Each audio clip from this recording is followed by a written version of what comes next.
Bienvenidos a Perfiles del MARC, un espacio para conocer a nuestros investigadores y sus trabajos. Yo soy Antonio Insuncia, estudiante del Máster de Antropología Médica y Salud Global de la Universidad Rovira i Virgili.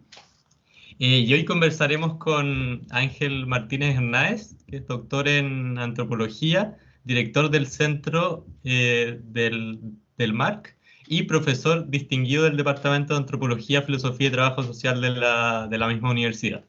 Ángel tiene una vasta trayectoria en temáticas de salud mental, de la cual tendremos la posibilidad de nutrirnos hoy día. Muchas gracias, Ángel, por tu disposición. Gracias a vosotros. Bueno, la primera pregunta que quería hacerte, como pensando un poco en las presentaciones de los congresos que a veces pueden ser un poco tediosas, quería preguntarte cómo te gustaría quizás que te presentáramos. Yo estaba pensando un poco en una descripción que quizás diera más cuenta de ti en cuanto académico que de tu producción específica. Uy, eso siempre es difícil porque estás apelando a que uno se describa a sí mismo Sí. y somos un enigma para nosotros mismos. Bueno, a veces tenemos la ilusión de que nos conocemos, pero siempre nos conocemos un poco, eso por supuesto, pero es complicado. A mí no me gusta, ciertamente, no me gusta la pompa de tantas medallas cuando te presentan, que es algo muy propio del campo académico. Me gusta presentarme como antropólogo a secas, muchas veces como investigador. Sí que es cierto que he tenido una preocupación por un ámbito que es el de la salud, en un sentido amplio, no solo la salud mental, porque también he trabajado en políticas sanitarias, en educación, promoción de la salud, en modelos participativos, en ámbitos que no son propiamente de salud mental. Y claro, cuando yo me he preguntado por qué me dedico a esto, pues bueno, me dedico a esto yo creo que porque tenía la intención desde el principio de que mi investigación pudiese tener un cierto impacto en la vida de las personas, que pudiese ser de alguna utilidad para entendernos. Esto pues tiene que ver con una cierta filantropía, pues sí, también con egoísmo, porque simplemente produce más satisfacción, es decir, que se conjugan ambas cosas, ¿no? Mi propio interés con esa proyección del interés hacia lo que puede ser una cierta transformación social. Entonces, bueno, como soy, pues soy antropólogo, soy inquieto, me gusta escudriñar diferentes ámbitos, tengo algo que me ha caracterizado es la curiosidad, también la relación o el diálogo entre la teoría y los datos empíricos, es decir, que cómo leer o cómo interpretar circunstancias de la vida y cómo aplicar diferentes lentes, ¿no? Que pueden darnos información diversa. También me ha interesado mucho la capacidad o las posibilidades de la antropología para no promover, quizás la idea no es promover, sería más estimular transformaciones sociales, cambios sociales que pueden ser útiles. Un poco también lo que me gusta de la antropología es el efecto que produce en el otro, ¿no? Cuando tú preguntas desde una posición de no saber, estás de alguna manera delegando ese saber en ese otro sujeto y le estás obligando en cierta medida a responder. Y en ese sentido le obligas a reflexionar, ¿no? Generando pues una escalada reflexiva, podemos decir así, que resulta muy útil luego porque, eh, claro, a veces hasta que no nos preguntan sobre algo, como vosotros habéis hecho con estas preguntas, pues yo no sé, son preguntas que yo no me he realizado a mí mismo, ¿no? Entonces, volviendo ya al tema que tú estabas planteando, como antropólogo, con todos estos elementos que me parece que son fundamentales, em, em, es cierto que la antropología para mí, supone un acercamiento y un alejamiento, ¿no? Una lógica pendular a la realidad social. Y bueno, pues hay momentos en que uno está más próximo o con más ganas de acercarse a una realidad social, de participar en ella, de poner el cuerpo, poner la experiencia. Esto está muy bien. Pero también hay otros momentos en donde lo que resulta como más interesante y lo que estimula más es ponerse en la posición de observador. Yo no podría ser solo observador o solo participante. Me gusta esa oscilación entre la participación, que es también el territorio de la experiencia, y la observación, que es el territorio, la arena del análisis, de la reflexión. Sí. como un ir y venir, como se dice. Exacto. Sí. De cerca y de lejos. Mm. ¿Y qué te gustaría quizás haber sido si es que no hubiera sido antropólogo, investigador? Uy, muchas cosas, la verdad. Mm, Me gusta la epidemiología porque mm. las matemáticas, los números se me han dado bien. Clásica, bueno, a lo largo de mi trayectoria. Me hubiese A gustado ser, diferencia de la mayoría de los antropólogos sí, me hubiese gustado ser epidemiólogo, pero ¿Sí? claro, sí, pero yo creo que llegué a antropólogo, me dediqué a antropólogo para poder, como dice un amigo y también antropólogo, Carl Kendall, él dice, yo me hice antropólogo para ser científico antes, es decir, la antropología te permite trabajar en ámbitos muy diversos Mm, e incorporar saberes muy mm, diversos, ¿no? mm. Entonces, epidemiólogo, salubrista, me hubiese gustado. También siempre me ha tirado mucho la filosofía, yo iba de Ya. oyente a las clases de filosofía. Mm, Y quizás la pasión así más menos conocida es la de escritor, ¿no? ya. Me gusta escribir, Mm. Qué me buena, gusta como escribir, novela o Sí, lo que pasa es que ya. no he publicado ninguna, pero me gusta escribir, me gusta escribir. De momento no he publicado ninguna. Bueno, para los siguientes años se viene. ¿Y, ¿y cómo crees que esta faceta de antropólogo permea quizás tus otras áreas de la vida? Eh, yo creo que, claro, afecta porque no podemos separar o generar una independencia Sí. entre lo que somos, ¿no? También es cierto que no todo es tan rígido. Por eso a mí Mm, me gusta a veces decir que no es que soy antropólogo, estoy antropólogo. Estoy en el sentido de que ahora estoy antropólogo, pero puedo estar otras cosas. sí. Puedo eh, estar ciudadano, y ahí está pues toda la dimensión del activismo, si quieres, de la dimensión más política, de la participación social, participación política. Puedo estar reflexivo, puedo estar filósofo, más filosófico, puedo estar más creativo. Entonces, son facetas que, Mm, quieras que no, pues son nuestra mochila, ¿verdad? Pero ¿cómo afecta? Bueno, afecta, el problema de nuestro oficio es que no tiene horario, ¿no? mm, No tiene horario en el sentido, además es algo que yo no he buscado, el horario, me refiero. Me ha interesado siempre un tipo de trabajo donde yo me pudiese organizar, tuviese libertad para organizarme. Y esto me lo ofrece la academia en cierta medida. Claro que hay una serie de obligaciones, pero hay bastante libertad de movimientos. mm, Eh, mm, Eso afecta positivamente, ¿no? Después, luego aparecen toda una serie de exigencias académicas, burocráticas, administrativas, que en los últimos años, sobre todo, se han incrementado en lo que es la actividad universitaria, que eso es un peso muerto. A veces mm, yo lo veo como un peso muerto, porque son muchas actividades que no encuentras mucho sentido. mm. Hay como un exceso. Ya. Esto también ha pasado en otras esferas del mundo profesional, por ejemplo, en Mm, la salud, ¿no? mm, En el ámbito sanitario, se crea es el órgano que crea la función, ¿no? Se crea mm, un sistema de gestión sanitaria y ese sistema de gestión sanitaria necesita autorreproducirse y crear gestores de sanidad. ¿Y eso qué supone finalmente? Que la vida de esos profesionales de la salud, de atención primaria, especialistas, mm, enfermeros, médicos, etcétera, se ve afectada por toda una serie de una avalancha de demandas mm. que dices, bueno, pues esto es más sencillo, si quieres Mm, valorar la calidad, hay como criterios mucho más simples para valorar. Entonces, eso es un afecto, digamos, negativo desde mi ya. punto de vista, aunque también se aprende, de todo se Mm, aprende. Pero bueno, afecta en el sentido de que yo trabajo bastante libre y a mí no me importa, pues, porque yo no hago una diferencia tampoco importante entre lo que es mi trabajo y lo que es mi vida.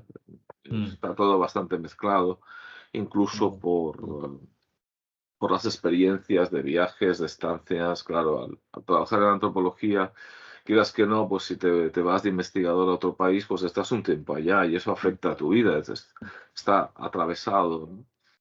Pero son aspectos positivos. ya. que yo destacaría, vamos, a mí me gustan. Cuando tú dices que, no sé, tienes tu faceta quizás de ciudadano, más creativo, de filósofo, pero como que quizás ahí también siempre se permea un poco la antropología, ¿no? ¿O no? ¿Sientes que pasa eso?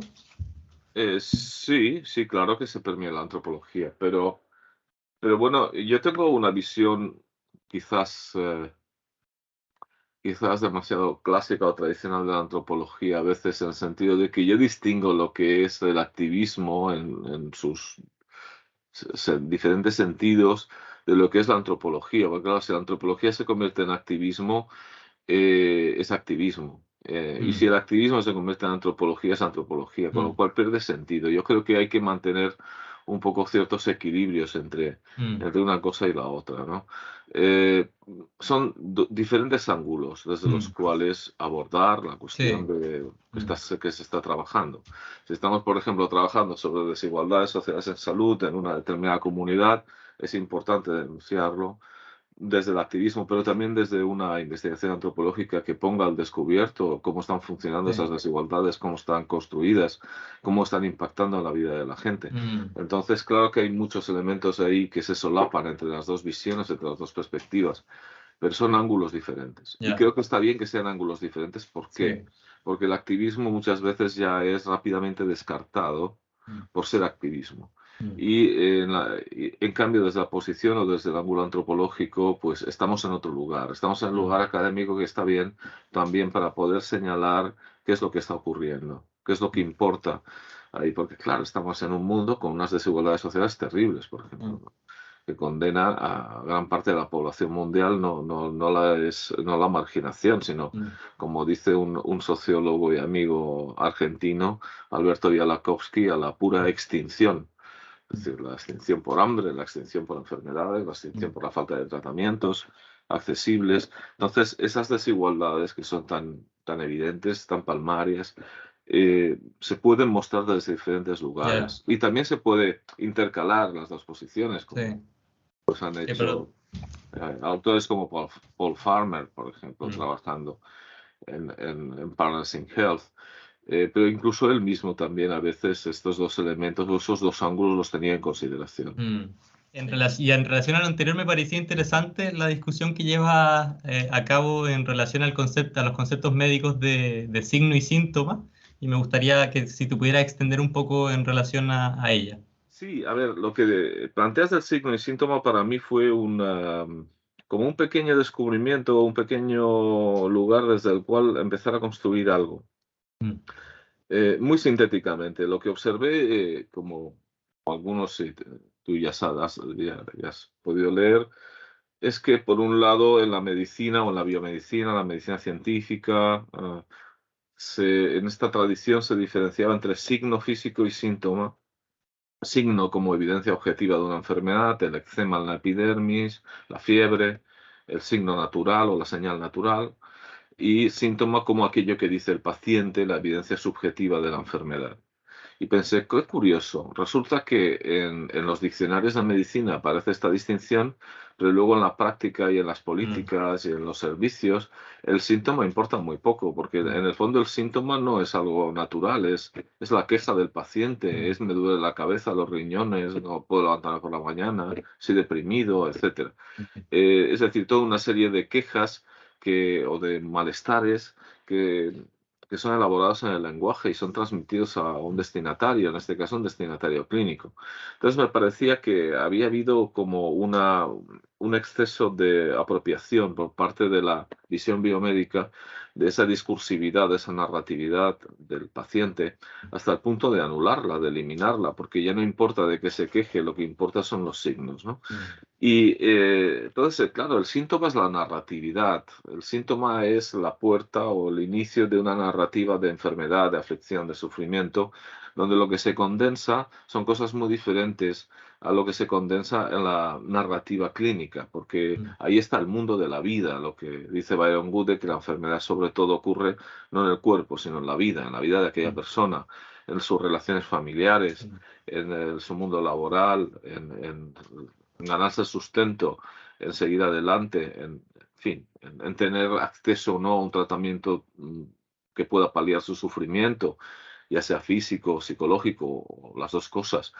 Eh, entonces, claro, el síntoma te abre a una narración, a un macroscopio, al mundo social, a estos aspectos que son mucho más amplios, también más estructurales. Y me parecía que a partir de ahí se podía elaborar otro tipo de clínica, una clínica ampliada en el sentido de incorporar todos estos elementos, que esto podría ser útil para una mirada clínica, que también podría ser útil como estrategia comprensiva, ¿no? Para analizar cómo lo macro impacta en lo micro o adquiere, se materializa en la vida de personas concretas.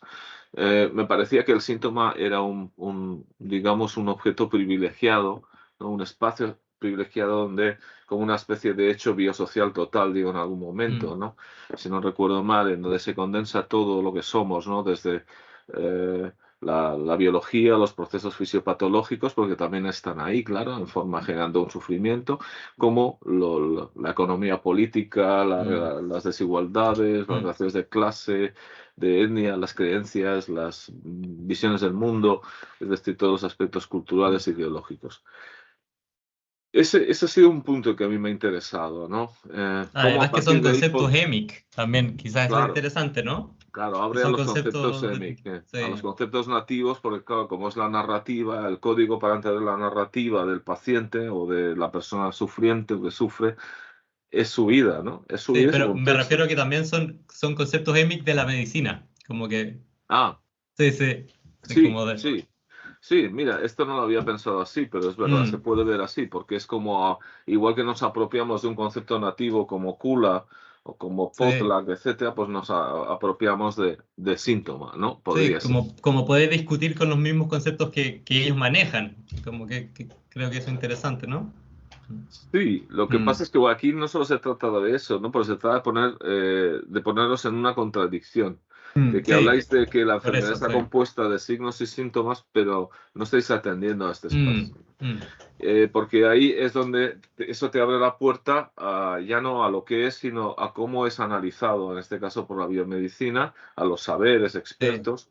Y claro, ahí hay una dejación de funciones, hay un mm, vacío que luego han intentado rellenar con diferentes aportaciones, como digo, en los últimos años, ¿no? Para no hacer una historia, como lo de la medicina basada en narrativas, con diferentes fórmulas que lo que ya. intentan es devolver una cierta humanización a la Mm, práctica clínica. Em, y sí, bueno, claro, se puede entender así. Bueno, mm, a mí me ha interesado eso y eso lo he intentado aplicar, lo trabajé en el ámbito de la psiquiatría.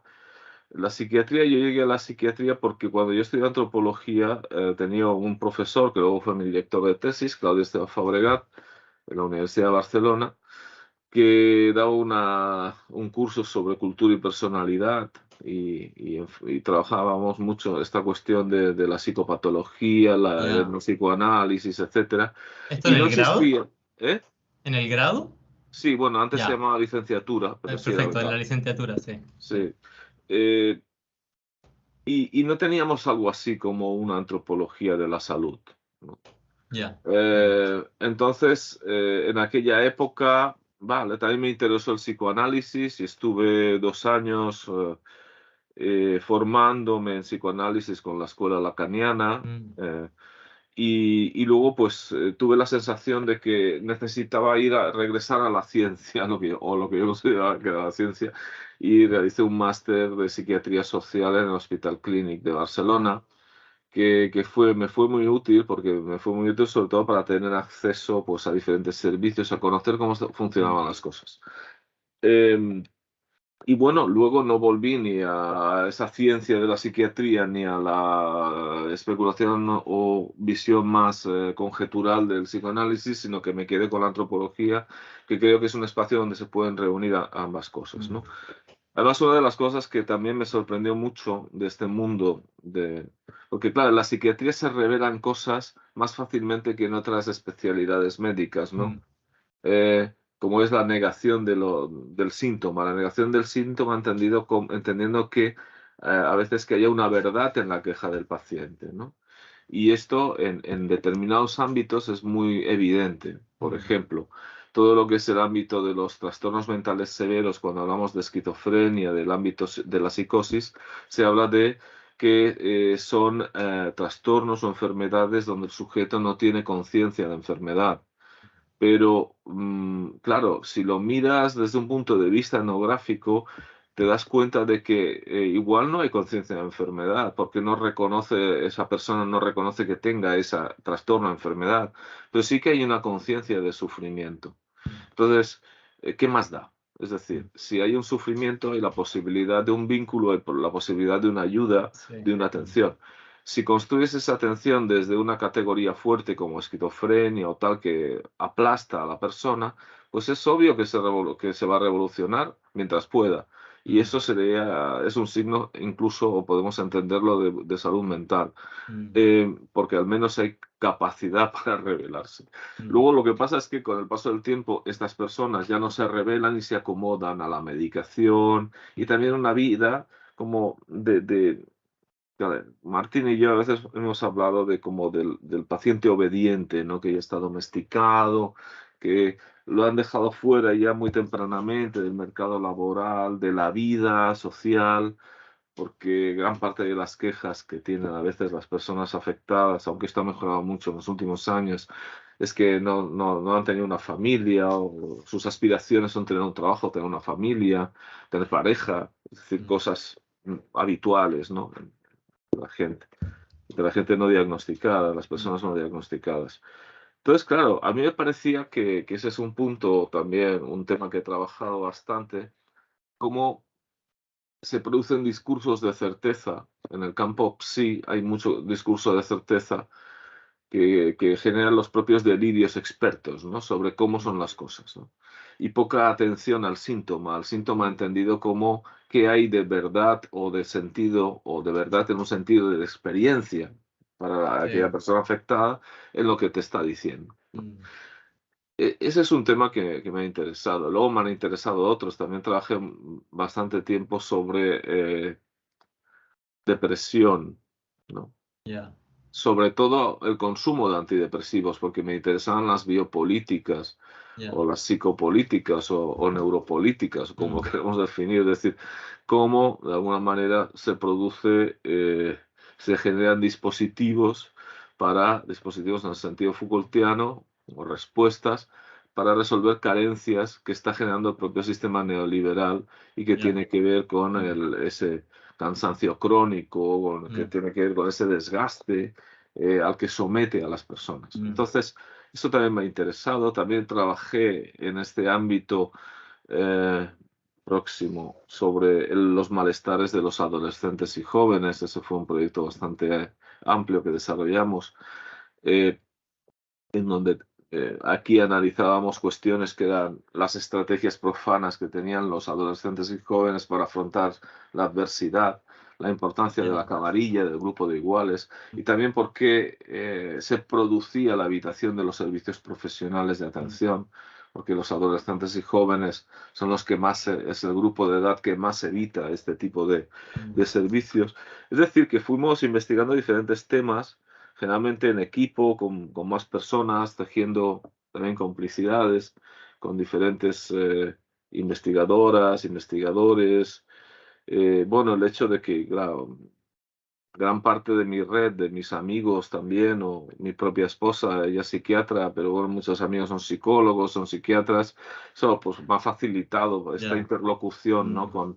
En estos ámbitos. Pero a veces les suelo decir, bueno, yo más que ayudar a la cura, los antropólogos la complicamos un poco, ¿no? Porque en el sentido de que vamos a criticar ese lugar de certeza desde el que estamos hablando, que en el fondo es un comodín, y vamos a ver si podemos abrirlo a, a esa, a esa dialógica, ¿no? Con el usuario, con el paciente, con los familiares también. Sí. Y ahí entra, por ejemplo, uno de los últimos proyectos es el de la gestión colaborativa de la medicación, en donde intentamos ya crear, no solo analizar etnográficamente, sino proyectar esto a una política, a un modelo de intervención específico, siguiendo pues ejemplos anteriores en Canadá y en Brasil, en fin, bueno, esa ha sido una de las temáticas, obviamente, que en la que, digamos que la importancia del síntoma entendido como narrativa del paciente ha sido fundamental, ¿no? Ya. Porque de hecho, un poco la idea sería, una de las últimas ideas en la que estoy, sería, por ejemplo, tener la posibilidad de analizar las culturas asistenciales, ¿no? Culturas en el sentido de estos aspectos que son más intangibles, pero que son importantes. A partir, por ejemplo, analizar esas culturas a partir del encaje que permiten a esas narrativas de aflicción, narrativas de los pacientes, y también a la posición de ellos en la toma de decisiones, ¿no? De sus tratamientos, pero incluso del propio servicio, ¿no? Lo que eso se ha incluido en muchas experiencias, ¿no? Que el hecho de que los usuarios o potenciales usuarios en un barrio tienen una representación en el centro de salud para explicar cómo ven las cosas, ¿no? Para que los profesionales no vivan alejados de esa Sí, misma realidad social. sí, sí, sí, interesante. Justo te iba a preguntar sobre este proyecto de gestión colaborativa de la medicación, que, que, bueno, por lo que entiendo es una de las últimas cosas que has hecho, ¿no? Con, Sí, sí, a ver, eh, este proyecto surgió porque encajaba muy bien.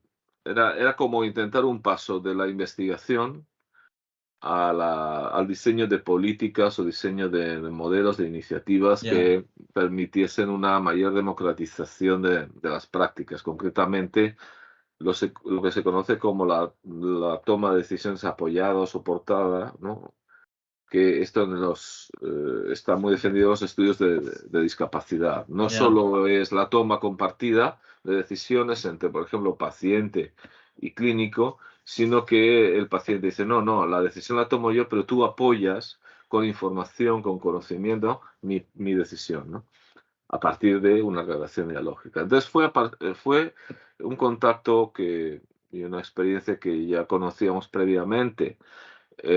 A ver, en Canadá en los años 90, Lourdes Rodríguez del Barrio, que es una socióloga y trabajadora social de Madrid, pero que ha realizado su trayectoria en la Universidad de Montreal durante décadas, puso en marcha lo de la gestión autónoma de la medicación, junto con una serie de movimientos en primera persona, de familiares, de profesionales en Quebec.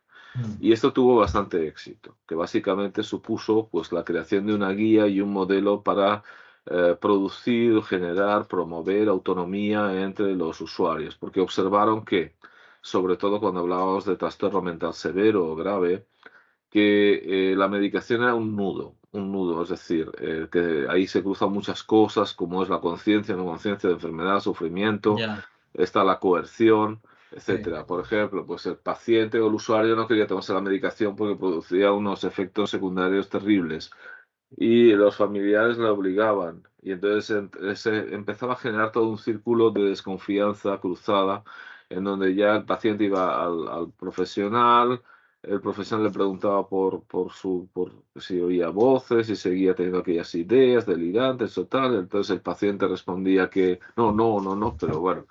eh, el profesional desconfiaba de lo que decía el paciente también desconfiaba de que el profesional le pautase una medicación más fuerte y los familiares cuando estaban ahí presentes tenían un papel más de policía. En fin, que ese modelo de gestión autónoma de la medicación se crea ya para producir autonomía, no solo en un campo como es el de la decisión de tomar o no tomar determinados psicofármacos, sino también porque en el momento en que tiene capacidad de decisión en esto, eso se va a proyectar a otras esferas vitales, ¿no? sí, Como es la vida de esa persona, ¿no? sí, Bien, sí, eso se traslada a Brasil y yo había tenido bastantes doctorandos o exdoctorandos de Brasil y colegas que cuando la GAM, el modelo GAM canadiense, se empieza a implementar, están allá y están allá con algunas responsabilidades, incluso de coordinaciones estatales o en ya, provincias de la salud mental. Y entonces impulsan esto. Y ahí entonces se produce un escenario en donde, bueno, vemos la posibilidad de poder desarrollar este modelo aquí. Y bueno, estas cosas dependen del funding, ¿no? Que dicen los ingleses, del dinero que te puedan dar en la presentación a convocatorias. Conseguimos una financiación en Reser Caixa, una convocatoria muy competitiva. Hicimos una investigación etnográfica previa para la creación de un instrumento de gestión que nosotros llamamos colaborativa no autónoma de medicación. Y finalmente, bueno, elaboramos las guías, etcétera. Y ahora estamos en otro momento. Estamos esperando poder desarrollar el piloto que ya Perfecto. tenemos los servicios que van a participar, tenemos todas las redes de contactos articuladas, pero que nos falta pues la financiación para poder hacer el piloto. Ya. La hemos solicitado y precisamente yo creo que el próximo mes sabremos algo al respecto dentro de la Marató, que es un programa de Perfecto. investigación en Cataluña muy conocido, si nos dan dinero para poder hacer Mm, ese piloto. Si es así, pues podríamos demostrar que tiene un efecto interesante, ¿no? En un beneficio, mm, supone esa policy, ¿no? Esa política, ese sí, modelo, tiene un efecto importante en la vida de la gente, en términos de satisfacción, incluso con los servicios, ¿no? Incluso impactando, claro, a los profesionales, porque los profesionales se ven a veces sin instrumentos para trabajar, con una presión asistencial enorme, cada vez mayor, mm, ¿no? Porque ya mm, se lee en la prensa los efectos del confinamiento, de la mm, pandemia, en la salud mental, sí, en síntomas de depresión, ansiedad, insomnio, sobre todo. mm, Entonces, también tentativas de suicidio, que eso ya es más serio. Entonces, claro, están bastante presionados, hay una presión mm, asistencial muy potente. El hecho de poder trabajar de otra manera les puede ayudar a estar más mm, satisfechos con su sí. trabajo, ¿no? Mm. Y no Sí, estar en como que un también modelo sea de una cosa que producto. ayude a los profesionales. Interesante eso. Mm, Sí, los sí, profesionales aquí son muy importantes porque son mm, sujetos finalmente también. Entonces, claro, cuando el profesional ya no se siente como sujeto, ya no se cosifica a sí mismo, mm, entra en una especie de cadena de mm, producción de diagnósticos, que haces diagnósticos que es lo que menos importa, porque sí, se sabe muy poco de los mm, trastornos mentales. Claro que hay elementos que pueden ser biológicos, otros psicológicos, otros sociales, es como muy complejo. mm, Pero se desconocen las causas, ¿no? De mm, lo que serían trastornos mentales severos o graves, aunque, pues bueno, se sabe que hay así, que hay algunos fármacos que funcionan bien para el trastorno bipolar o para mm, algún tipo de depresión o para reducir algunos síntomas de la esquizofrenia o tal, pero se sabe poco, ¿no? mm, Entonces, cambiar a una cultura asistencial, a un modelo asistencial donde lo que se está diciendo, bueno, vamos a reconocer que sabemos poco, pero precisamente vamos a fortalecer lo que serían una serie de cuidados en red, en donde hay una serie de responsabilidades compartidas y en donde la responsabilidad fundamental es la del usuario, la de la sí, persona afectada, que sí, es la que tiene que estar en el centro, también con esa capacidad de decisión. mm. Sí, como interesante ahí donde hay mucha incertidumbre, la importancia del diálogo, ¿no? Claro. Sí, sí.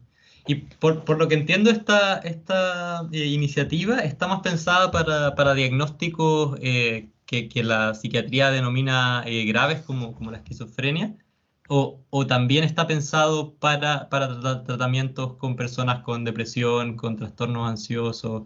Y si es que no está pensado para ellos, si crees que es importante también incluirlos, o si fuera útil o necesario, crees como abordar también una gestión colaborativa en esos casos.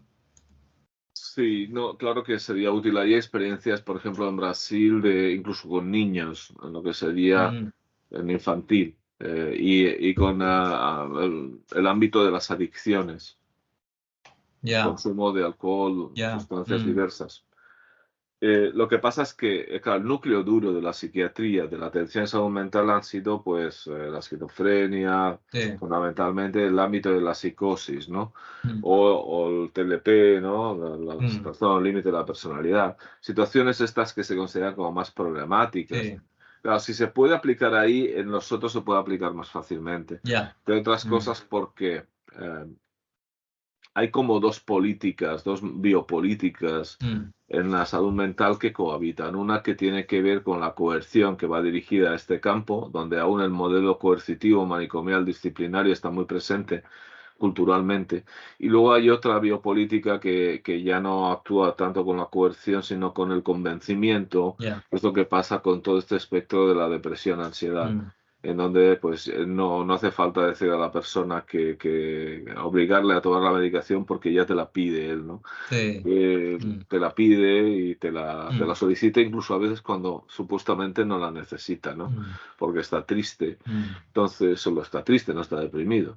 Pero hay esa indefinición, ¿no? En los trastornos mentales hay siempre esa indefinición, que esa incertidumbre que tú decías y esa indefinición de lo que realmente está pasando lleva a que a veces se tomen posiciones como muy fuertes, muy dogmáticas, y eso no permite el diálogo y lo que sería la gestión compartida, ¿no? Ya. Colaborativa. Ya. Pero por supuesto que sí, se puede aplicar a todo, incluso no solo en salud mental, en otros Sí. campos. Por ejemplo, personas que están en tratamiento por cáncer y que deciden por lo que sea que no quieren continuar con el tratamiento, pues eso es su decisión, ¿no? Sí. Entonces, bueno, ahí está, que hay que respetar las decisiones también de personas que no quieren prolongar su vida más allá de determinado punto, ¿no? Todo el Sí. ámbito de los paliativos, ahí también se puede aplicar la gestión colaborativa de los tratamientos. Eh, Incluso la atención primaria convencional, ¿no? Sí. Atención primaria de salud. Claro, en el fondo es un modelo de democratización, de producción de una nueva cultura asistencial, lo que se ha llamado salud comunitaria, que nosotros, bueno, preferimos hablar, cuando digo nosotros me refiero a colegas con los que trabajo usualmente, de Ya. salud colectiva, o cuando hablamos en salud mental, pues salud mental colectiva, porque lo que pasa es que lo comunitario ha sido vaciado muchas veces de contenido. ¿Qué es lo comunitario? ¿Es un lugar o es una forma, una filosofía, un modelo de Sí. trabajo que contempla esa incorporación de los actores en la toma de decisiones y en las iniciativas, en las intervenciones, etcétera? A veces dice el profesional, voy a la comunidad, como si él no fuese la comunidad. O sea, un servicio por estar en la comunidad no es comunitario. También hay cárceles que están en la comunidad y no por eso son comunitarias, Sí. porque viven de espaldas a la comunidad. ¿Y qué es la comunidad? La comunidad es una realidad social compleja donde hay elementos que podríamos definir como comunitarios, como la ayuda mutua, las relaciones de reciprocidad, las relaciones de vecindad, de amistad, de parentesco entre las personas que viven allá, la cohesión o no cohesión social, el capital social, todo esto vale muy bien, pero luego está todo lo que atraviesa esas relaciones comunitarias que no son relaciones comunitarias, son societarias, es decir, el empleo, la empresa, el Estado, es decir, que tiene que ver más con estructuras más pesadas que también están determinando en gran medida qué pasa allí, en esa Sí. comunidad. Uno de los grandes problemas en el campo de salud es que cuando se habla de lo social o de lo comunitario, a veces la gente no se sabe de qué se está hablando, porque es muy ambiguo, no está definido. Sí.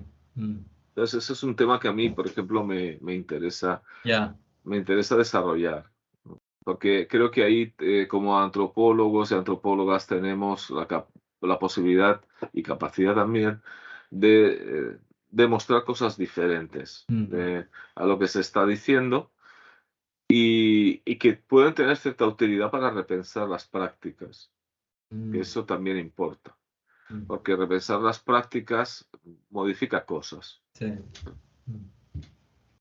Interesante. Y eso era lo que me hablabas antes de, como relacionado con esto, lo que me hablabas antes de la cultura, como de investigar un poco sobre la cultura sanitaria y todo eso, ¿no? Sí, culturas asistenciales o Eso, culturas, sí, en el culturas sentido asistenciales. de que, sí, es decir, en un determinado sistema o servicio de salud, estamos hablando, claro. Por ejemplo, esto es lo que estamos trabajando ahora en el proyecto con Fernando Vidal, que es sobre el lock-in syndrome, uno de los temas que queremos trabajar, ¿no? Como tú bien sabes, que es la cuestión de hasta qué punto se considera la narrativa de esos sujetos, de los afectados, aunque sea una narrativa que se va construyendo con mucha dificultad, por razones obvias, ¿no? Que tiene que ver con la dificultad de comunicación. ¿Hasta qué punto se consideran estos aspectos? ¿Hasta qué punto se considera la participación en esa toma de decisiones sobre su propia vida y sobre los tratamientos? Incluso se puede llevar más allá, ¿no? En el sentido de se puede cruzar cuando hablamos de culturas asistenciales, como cuál es el respeto que se produce a los derechos humanos o a los derechos civiles, ¿no? Esto, por ejemplo, en Montreal, en Lourdes, lo plantea muy bien en el sentido de decir, no se trata tanto de crear servicios de calidad, sino vidas de calidad, ayudar a que existan vidas de calidad, ¿no? O sea, no se trata de un servicio con mármol en el suelo, se trata de tener usuarios contentos, felices, dentro de lo que es razonable, claro, obviamente, ¿no? Ese tiene que ser el objetivo y que a veces hemos perdido el objetivo de vista. Entonces, imagínate un centro de salud o de atención primaria que está en un territorio, en un contexto, y que permite es evaluado no solo por cuántos diagnósticos produce y cuántas interacciones clínicas, sino que también es evaluado por cómo incorpora lo comunitario dentro, cómo respeta, hasta qué punto está respetando los derechos de civiles y humanos, hasta qué punto está considerando esas narrativas de aflicción que yo llamo, ¿no? Es esto lo que estamos, eso es uno de los temas en los que estamos trabajando, sí. Perfecto. Y quizás relacionado con lo que ya, y quizás ya está un poco cubierto, pero ¿me podrías mencionar alguna pregunta o paradoja o problema que te movilice quizás ahora como en el presente? Es que hay muchas que me movilizan, ¿no? Por ejemplo, para no seguir hablando de salud, pues todo lo que es el ámbito de las ontologías indígenas es flipante, que diríamos aquí, ¿no? Es decir, cómo los objetos pueden ser sujetos y los sujetos pueden ser objetos. Eso me parece muy interesante. Y que es, vale, si quieres, muy filosófico, ontológico, pero bueno, también muy práctico, ¿no? Porque es el funcionamiento simbólico por ejemplo, del capitalismo como régimen neoliberal, cómo cobran vida y subjetividad las empresas y las cosas. Vivimos en un mundo donde, pues, con marcas, la lógica de la marca, el Santander, el BBVA, Movistar, el Vodafone, no sé qué, y cómo los sujetos son opacados, se convierten en objetos, en cosas. Entonces, porque esta es una temática que me parece que... Sí, porque tú dices que es una cosa un poco filosófica, pero finalmente está sostenida en práctica y en maneras de vivir y en que las sociedades son, ¿no?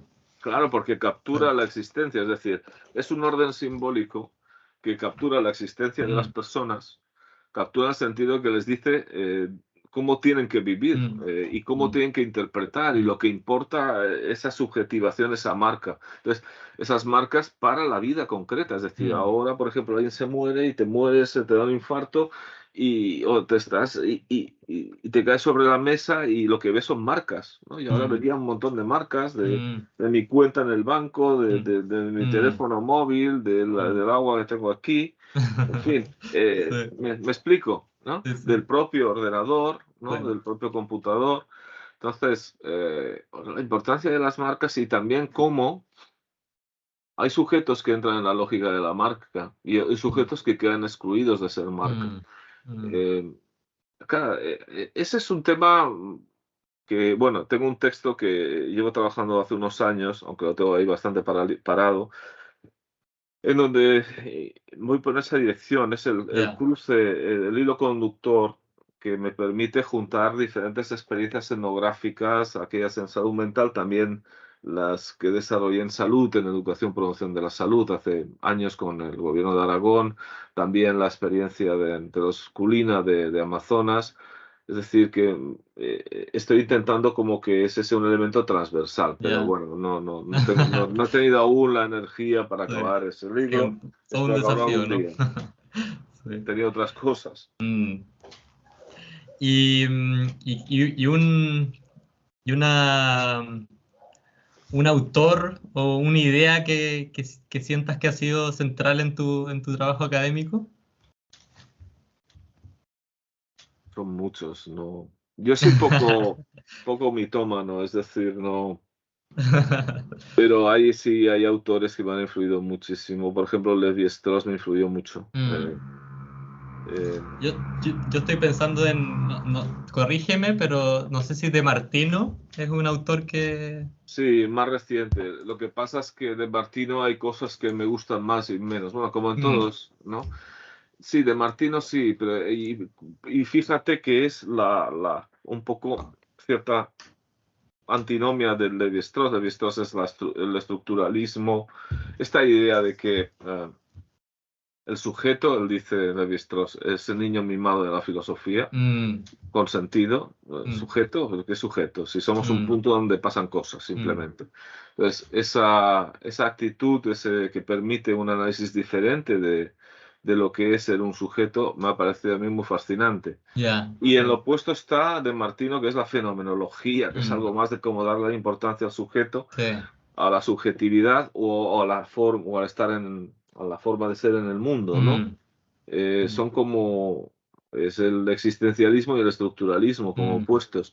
Y entonces ahí hay probablemente la necesidad de un cierto equilibrio, porque yo no creo que el sujeto sea tan esencia como plantea De Martino, pero no solo quizás en relación como plantea Levi-Strauss. Quizás hay elementos, hay intermedios que son interesantes de analizar. Sin querer enmendarles, no, ni mucho menos. También Clifford Geertz, Byron Wood, Arthur Kleinman, han sido autores que me han impactado mucho. Tullio Sepili, que colaboré bastante con él, Eduardo Menéndez, por supuesto. En fin, para citar algunos. Pero también mi compañera, que era compañera de despacho, Susan Di Giacomo, también me influyó mucho, aunque teníamos posiciones muy diferentes en algunos aspectos. En fin, no sé, suelo ser bastante esponja, ¿no? En ese sentido. Y sí, últimamente estoy más con De Martino. De Martino es como más central por la crisis de la presencia, este concepto que me ha atrapado bastante. Y que además, es decir, permite saber, te lleva a un territorio más existencial, de análisis existencial, más también donde lo espiritual, la religión encuentra un elemento importante, ¿no? Es una dimensión importante, pero por ejemplo, toda la cuestión de cómo los rituales, como él explica, ¿no? Las plañideras, ¿no? Las profesionales del llorar, por ejemplo, en los rituales funerarios, en el momento en que lloran, activan una práctica que se ha reiterado a lo largo del tiempo, ¿no? Entonces, esa idea de la reiteración... como una historia. Sí. Como reproducir, pero esa reiteración como refugio. Es decir, como refugio para recomponer, simbólicamente estamos hablando, claro, recomponer el caos o que ha producido esa muerte. Eso me parece muy interesante, ¿no? Ese trabajo de Martino sobre la muerte de pianto rituales, por ejemplo, es muy interesante. Sí, De Martino es uno de los autores últimamente sí más destacados, pero bueno, también hay muchos autores, digamos, actuales, contemporáneos que me interesan, ¿no? Y no solo en antropología, Sí, porque además también como que De Martino tiene, como que desde De Martino se puede abordar también esta cosa como del sujeto-objeto, de cuándo se subjetiviza, cuándo se objetiviza, ¿no? Sí, sí. Y bueno, para terminar, te quería preguntar una pregunta un poco más amplia, que ¿cuál crees tú que son los desafíos de la antropología médica actualmente? Y cómo crees que el MARC desde este pequeño espacio se puede hacer algo en relación a eso? claro. Mm, Bueno, los desafíos son muchos. A ver, la antropología médica tiene una particularidad y por eso también me ha gustado trabajar en este territorio, en esta especialidad, y es el hecho de que te pone en diálogo con otras disciplinas, con otras profesiones. No tienes, no puedes limitarte a un ejercicio solipsista dentro de la propia sí, disciplina, en donde se va mm, construyendo realidad y tal, mm, sino que, bueno, pues acabas hablando pues con la medicina social, la mm, epidemiología, las psicologías, mm, la salud pública, la psiquiatría, la atención primaria, y con la sociología y con las otras ciencias sociales de la salud, ¿no?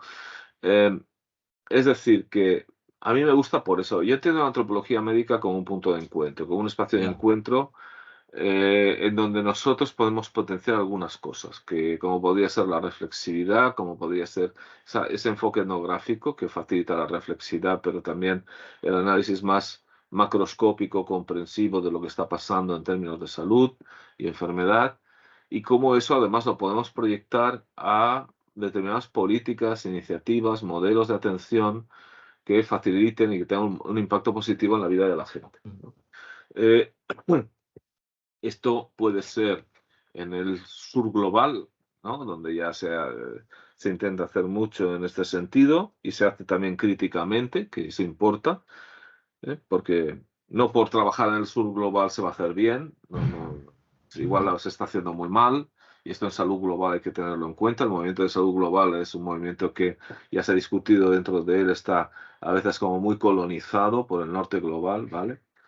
Em, por los intereses del norte global, sino en ese mismo norte global, pues también de qué manera podemos ayudar a construir una atención en salud y también a detectar situaciones de vulnerabilidad o vulnerabilización, diría yo mejor, ¿no? En el sentido de que los individuos vulnerables o los grupos vulnerables son vulnerabilizados, igual que las minorías son minorías porque son minorizadas, o las razas existen porque algunos sujetos son racializados, es decir, que hay poner en evidencia ese criterio que es el que mm, construye realidad a partir de las bases materiales en su redistribución desigual o mediante mecanismos simbólicos estigmatizantes, ¿no? Que son utilizados como el caso de la raza. Yo creo que ahí la antropología médica puede aportar cosas en este sentido, ¿no? Ese ya, tipo de análisis, esa mirada, proyectarlo a la investigación, pero también a una acción participativa que devuelve protagonismo a los colectivos, que los corresponsabiliza, que modifica los modelos de atención, eh, en el sentido de hacerlos más horizontales, más próximos, más sensibles a las necesidades de las personas, de las comunidades. Porque claro, las demandas de salud son las demandas de salud, pero la gente no vive su demanda de salud como su diabetes como separada de su vida, sí, ¿no? O mm, su hipertensión o su cáncer, sino que está su vida y su vida está en la familia y está, mm, si puede salir a la calle, no puede salir a la calle, si puede, en fin, todas esas cuestiones que importan, que es lo que importa finalmente y que ahí la antropología puede aportar cosas. Nosotros desde la URB, pues lo que tenemos o lo que podemos hacer es trabajar en esa dirección, seguir potenciando la investigación de este tipo con su diversidad, ser un lugar de encuentro, mm, un lugar de creatividad donde la gente pueda, un paraguas, ¿no? Donde la gente pueda hacer cosas. De eso se trata con el ya, MARC mm. y así se creó en su momento. Y como de Es abrirse cierto que, también, ¿no? Como ¿eh? de poder abrirse al contacto con otras instituciones, con otras universidades, ¿no? Claro, no, también Mm, eso por supuesto, eso ya sí, se hace, ¿no? Y de hecho, por ejemplo, los coloquios que se van mm, realizando, muchos de ellos se hacen en cooperación, en coordinación con otros grupos, otras universidades, otros grupos de investigación, etcétera. Lo que le falta es un apoyo institucional. Al MARC lo que le falta es un apoyo institucional. Se han ido haciendo cosas, pero ahora, pues, para hacer más cosas se necesita estructura. Eso es básico. Y claro, vivimos lamentablemente es así, vivimos en un contexto donde la universidad tiene un peso dentro de las prioridades políticas muy reducido, ¿no? Sí. Y la investigación también. No lo ven como algo estratégico, pero eso es algo crónico, eso ha ocurrido siempre en este país. Llámalo Cataluña o España, es igual, el Estado en su conjunto nunca se le ha dado una oportunidad a la universidad o a la investigación, nunca. Siempre ha estado infradotada, infrafinanciada, comparada con la financiación que puede haber relativa del porcentaje del PIB, por ejemplo, en Francia, en Alemania, en Holanda, en Bélgica, ya no hablemos de los países nórdicos, incluso en Portugal. Es un territorio maltratado. Tenemos gente muy, muy ignorante que está en el poder y que no entiende, estas cosas no las entiende. Y esto hay que decirlo. Hay que decirlo, cuando dicen que no es una prioridad la universidad, es mentira. O sea, en los hechos ha sido mentira siempre. Otra cosa es que, y espero que en el futuro, pues pueda hacerlo en el sentido, y esto, claro, indirectamente, pues ayudaría al MARC, porque si hay más fondos, más financiación, más gente trabajando, sobre todo gente joven que pueda empezar a movilizar esto, pues entonces se abre otro horizonte. Sí. Bueno, muchísimas gracias, Ángel, por la entrevista y muchas gracias a ustedes por escucharnos. Y lo invitamos a estar atentos a los próximos episodios de esta serie. Gracias a vosotros.